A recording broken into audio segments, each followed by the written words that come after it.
Μπορώ να σου δείξω όμως την Εθνική Πράσινη Συμφωνία. Ουσιαστικά, ρε παιδί μου, αυτό είναι το, σαν να λέμε, η συνηθισμένη ατζέντα του κόμματος. Είναι μια μετάφραση της Ευρωπαϊκής Πράσινης Συμφωνίας, κάπως ναι, αυτό πιο συνηθισμένη και να κάνει απλά στα ελληνικά δεδομένα. Και πιάνει όλους τους τομείς της οικονομίας, τα αγροδιατροφικά, τα κτίρια, τις μεταφορές, την οικονομία, το κράτος δικαίου, απλώς υπό μία ματιά κλιματικής δικαιοσύνης και γενικότερα περιβαλλοντικής μετάβασης.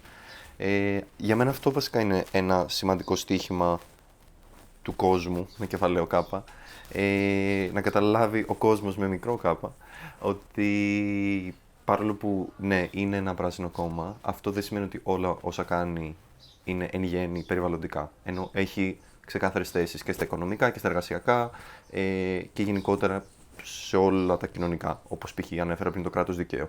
Είχα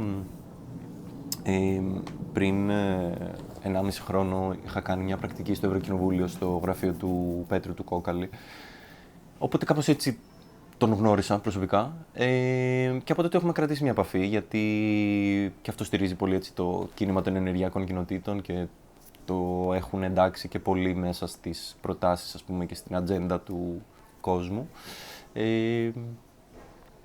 Οπότε είχαμε έτσι μια ανοιχτή επικοινωνία, ναι, και μου ζήτησε κάποια στιγμή εντός αυτού του χρόνου να συμμετάσχω. Νομίζω γιατί, εντάξει, πολλές εικασίες μπορώ να κάνω, αλλά νομίζω ένας βασικός λόγος ήταν και το κομμάτι του να υπάρχει και λίγο μια εκπροσώπηση πιο νέων φωνών. Σίγουρα με ενδιαφέρει να ασχοληθώ με την πολιτική, με την έννοια ότι με ενδιαφέρει πάρα πολύ να ασχοληθώ με τα κοινά. Δηλαδή, για όλους αυτούς τους λόγους που περιγράψαμε, δεν μπορώ να με σκεφτώ, να μην κατεβαίνω στον δρόμο, να μην συμμετέχω σε μια ενεργειακή κοινότητα, να μην συμμετέχω σε όλες τις πολιτικές διαδικασίες. Ό,τι συνεπάγεται αυτό, από το να φτιάχνεις ένα TikTok για να κινητοποιήσεις, ξέρω εγώ, τον κόσμο να βγει να ψηφίσει, μέχρι να, δεν ξέρω αυτό, να πηγαίνεις και να κάνεις μια pop-up δράση, ας πούμε, για την Παλαιστίνη. Ναι, είμαστε πάρα πολύ τυχεροί που έχουμε βρει ένα σπίτι στην Πλάκα, γιατί εντάξει, νομίζω οριακά το λέμε σε γνωστά μας και φίλα μας και μας λένε «Α, τι είσαι εδώ διακοπές, είσαι σε Airbnb». Το οποίο νομίζω αντικατοπτρίζει κάπως γενικότερα αυτή την κατάσταση, ότι πόσο απρόσιτη φαίνεται η στέγη, ειδικά για νέα άτομα, ειδικά στο κέντρο. Και ευρύτερα αυτή τη στεγαστική κρίση που επικρατεί φυσικά και σε όλες τις μεγάλες ευρωπαϊκές πόλεις, όχι μόνο στην Αθήνα. Και αυτό είναι κάτι που σίγουρα το θέλουμε να το δούμε και ως κόσμος, με τον έλεγχο στα ενοίκια, με ένα πλαφόν στο πόσα σπίτια μπορεί να αγοράζει και μετά να θέτει στην αγορά ενοικίου ένας αγοραστής. Με την επέκταση της κοινωνικής κατοικίας. Ας το πάρουμε αλλιώς. Είμαι υδροχόος, οπότε είμαι πολύ ισχυρογνώμων και είμαι και λίγο πεισματάρης. Άρα συνήθως η αλήθεια είναι ότι προσπαθώ κάπως να φέρω τη φωνή μου στο τραπέζι και να απαιτήσω το χώρο ο οποίος μπορεί να μην μου δίνεται εκείνη τη στιγμή για οποιοδήποτε λόγο. Αλλά για μένα πρέπει να δούμε ένα μοντέλο πολιτικής, όπως είπες και εσύ, που να ενθαρρύνει και να ενδυναμώνει. Για μένα αυτή είναι κάπως λίγο και η αναρχική θεωρία, η οποία λέει ότι το κράτος πρέπει να ενδυναμώνει συνέχεια τους πολίτες του σε βαθμό που σχεδόν να σταματήσει να το χρειάζονται. Οπότε δεν με ενδιαφέρει τόσο το κομμάτι του 5 επιφανή πρόσωπα, ήρωες, το λαμπρό παράδειγμα, ο Χρήστος που είναι νέος και κατέβηκε στην πολιτική. Εμένα με ενδιαφέρει πώς θα φτιάξουμε τις δομές, ώστε πολλά άτομα να μπορούν να το κάνουν αυτό, να έχουν το προνόμιο του χρόνου, το προνόμιο της γνώσης, το προνόμιο της ασφάλειας, το να μπορούν να βγουν σε μια δημόσια πλατφόρμα χωρίς να υποστούν κακοποίηση και βία. Πρέπει να γίνει και φαν και πρέπει να γίνει και προσβάσιμη πληροφορία. Δηλαδή πρέπει να βρούμε τους τρόπους. Για παράδειγμα, μου έλεγε μια γνωστή μου για μια τύψα στην Αγγλία, η οποία κάνει TikToks αστρολογίας και πιάνει τα ζώδια, αλλά δίνοντας ένα πολιτικό περιεχόμενο. Ας πούμε, τώρα με όλη αυτή τη γενοκτονία στη Γάζα, είχε βγάλει και έλεγε ότι ξέρω εγώ, ο Ερμής είναι ανάδρομος και είναι περίοδος επαναστάσεων και πρέπει να. Και άρχισε να δίνει συμβουλές για το πώς να οργανωθούμε και τι δράσεις πρέπει να κάνουμε και πώς πρέπει να μποϊκοτάρουμε το Ισραήλ και όλα αυτά. Εγώ προσωπικά, εντάξει, όπως νομίζω πολλοί από εμάς, βάρισα πολλές φρίκες μες στην πανδημία. Και για μένα πάντα στο Σίβια Λέμπος ήταν αυτό, το να έρχομαι, να κάθομαι να διαβάσω λίγο το βιβλίο στο Ζάπιο ή να πάω στο Φιλοπάπου ή να πάω στο Λυκαβητό. Και νομίζω αυτό έχει εδώ μια διτή έννοια. Πρώτον, η πρόσβαση στο δημόσιο χώρο, η οποία είναι μια συνεχής διεκδίκηση, δεν είναι κάτι αυτονόητο. Με την ευρύτερη τάση προς την ιδιωτικοποίηση, προς τον εγκλισμό των κοινών, ας πούμε, οποιαδήποτε κοινά και αν είναι αυτά, από την υγεία μέχρι τα πανεπιστήμια, καλή ώρα. Και φυσικά το πράσινο. Εντάξει, νομίζω ξανά και ξανά είμαστε οι τελευταίοι σε όλες τις μετρήσεις όσον αφορά το πράσινο ανακάτοικο, τετραγωνικά μέτρα πρασίνου ανακάτοικο, ας πούμε, σε ολόκληρη την Ευρώπη, νομίζω, η Αθήνα και η Θεσσαλονίκη. Και νομίζω αυτό αποτυπώνεται και στο πώς συμπεριφερόμαστε μες στην πόλη. Δηλαδή, δεν νομίζω ότι είναι τυχαίο ότι είμαστε συνέχεια στρεσαρισμένοι, ότι είμαστε συνέχεια σε μια κατάσταση τσίτας, βρυσίματος. Και φυσικά να το δούμε και σε συνάρτηση με τους πρόωρους θανάτους από την ατμοσφαιρική ρύπανση. Όταν δεν έχεις αστικό πράσινο από τη μία, από την άλλη έχει ο κάθε πολίτης 3 αμάξια.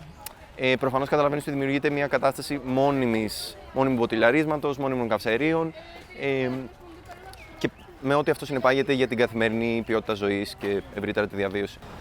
Καταλαβαίνω τη ματέωση, καταλαβαίνω ότι πάρα πολλοί κόσμος απέχει συνειδητά γιατί δεν τον εκπροσωπεί τίποτα σε αυτό το σύστημα που λέει κοινοβουλευτική δημοκρατία και το οποίο εν τέλει όντως είναι πολύ διεφθαρμένο, τόσο πάντων μπορούμε να πούμε πολλά πράγματα, αλλά θεωρώ ότι είμαστε σε μια κρίσιμη ιστορική στιγμή, όπως λέγαμε και πριν.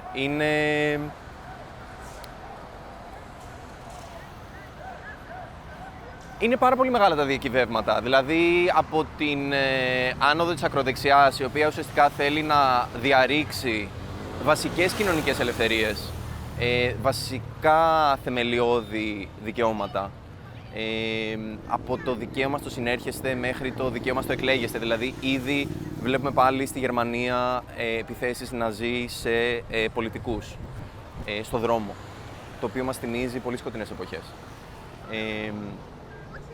Από την άλλη, υπάρχει και όλο αυτό το κομμάτι της κλιματικής κατάρρευσης, αλλά το οποίο, ξαναλέω, είναι και μια μεγάλη ευκαιρία για να δούμε εν ώψη αυτής της κρίσης πώς αναδιοργανώνουμε τις οικονομίες μας προς ένα μοντέλο πιο δίκαιο. Επομένως, για μένα είναι πάρα πολύ υψηλό το διακύβευμα. Δεν εναποθέτω όλες τις ελπίδες μου στο ότι θα πάω να ψηφίσω μια μέρα και τις υπόλοιπες 364 θα τρώω brunch. Όχι. Θα συνεχίσουμε να αυτοοργανωνόμαστε και να συμμετέχουμε στα κοινά με όποιον τρόπο μπορούμε. Ξαναλέω, από ένα TikTok μέχρι να υπογράφουμε ένα αίτημα, να κάνουμε καταλήψεις, να κατεβαίνουμε στον δρόμο, με όποιο τρόπο μπορούμε και το καθένα μας νιώθει ασφάλεια να το κάνει. Αλλά η αποχή πολλές φορές νομίζω χάνει και το πολιτικό της στίγμα, γιατί κάπως το ποσοστό της αποχής μπλέκεται, συναθρίζεται, κάπως προσμετράται μαζί με αυτούς οι οποίοι απλά δεν πήγαν να ψηφίσουν γιατί πήγαν στην παραλία. Όταν σκεφτόμαστε τις Βρυξέλλες και το Ευρωκοινοβούλιο, είναι κάτι στο μυαλό μας τουλάχιστον πολύ μακριά. Και αυτό είναι λάθος για 2 λόγους. Πρώτον, το 60% όλων των νόμων μας ψηφίζονται στις Βρυξέλλες. Όχι μόνο από τις Βρυξέλλες, συνδιαμορφώνονται από τα κράτη-μέλη. Αυτό είναι σημαντικό να το κάπως ξεκαθαρίσουμε, γιατί μετά γυρνάνε οι κυβερνήσεις και μας πουλάνε λαϊκισμό ότι τα ψήφισαν οι άλλοι, ενώ οι ίδιοι την έχουν συνδιαμορφώσει στην πολιτική. Άρα, πρώτον, η Ευρωπαϊκή Ένωση έχει άμεσο αντίκτυπο στην καθημερινότητά μας από την υγεία, την εξωτερική πολιτική, την άμυνα, τα πάντα. Άρα είναι πολύ πιο κοντά μας από ό,τι νομίζουμε. Και δεύτερον, και αυτό δεν ξέρω αν είναι τόσο λάθος αντίληψη, αν είναι κάτι το οποίο πρέπει να το δουλέψουμε, το κομμάτι του λίγο μιας σοβαροφάνειας και λίγο μιας δίθεν αξιοπρέπειας, αν θέλεις, που υπάρχει στην πολιτική, η οποία δημιουργεί αυτό το χάσμα με τον καθημερινό απλό πολίτη. ξαναλέω, πρέπει πρώτον να απομυθοποιήσουμε την πολιτική, να την απλοποιήσουμε, να μπορούν να συμμετέχουν όλες, όλοι, όλα και να δημιουργήσουμε τους χώρους γι' αυτό. Δηλαδή να υπάρχει ένας μόνιμος διάλογος, δομημένος των Ευρωβουλευτών με την κοινωνία των πολιτών, με τα κινήματα. Δεν ξέρω τι μορφή θα μπορούσε να έχει αυτό. Να γυρνάει κάθε μήνα από τις Βρυξέλλες για να κάνει μια λαϊκή συνέλευση, ξέρω εγώ, στην περιφέρειά του ή στην. Εντάξει, περιφέρεια, δεν έχουμε ακριβώς περιφέρειες στην Ευρωβουλή, αλλά. Χρειαζόμαστε περισσότερο όμως αμεσοδημοκρατικό διάλογο και συνδιαμόρφωση και λιγότερο αυτή την ιδέα ότι κάποιοι ήρωες θα πάνε να μας εκπροσωπήσουν στην Ευρωβουλή. Η Judith Butler δεν είπε το προσωπικό είναι πολιτικό. Υπό αυτή την έννοια, αν μου επιτρέψεις, θα συνεχίσω κάθε μέρα να ασχολούμαι με την εγχώρια πολιτική, γιατί από την ταυτότητά μου ως ανοιχτά ΛΟΑΤΚΙ άτομο, από το προφανώς, όπως και πάρα πολλοί άλλος κόσμος, κατεβαίνω κάθε μέρα στον δρόμο, από το ότι κάνω ποδήλατο στην Αθήνα, που είναι κάτι πολύ έτσι, επικίνδυνο αν θέλεις, νομίζω, ναι, όπως και όλα μας, είμαι κι εγώ ένα πολιτικό.